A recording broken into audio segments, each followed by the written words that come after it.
দীর্ঘ প্রত্যাশা একটি গণতন্ত্র, দীর্ঘ প্রত্যাশা ছিল একটি নির্দলীয় সরকারের অধীনে নির্বাচন।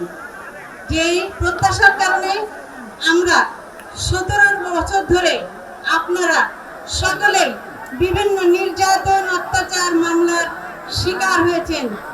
গুম হয়েছিল ইলিয়াস আলী সহ হাজারো নেতা কর্মী।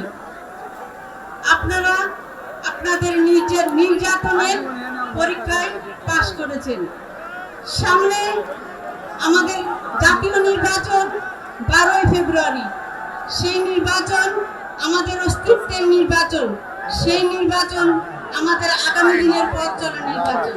সেই নির্বাচনে আপনারা ধানের শীষকে বিজয়ী করতে আপনারা আপনাদের জায়গা থেকে সর্বোচ্চ চেষ্টা করবেন।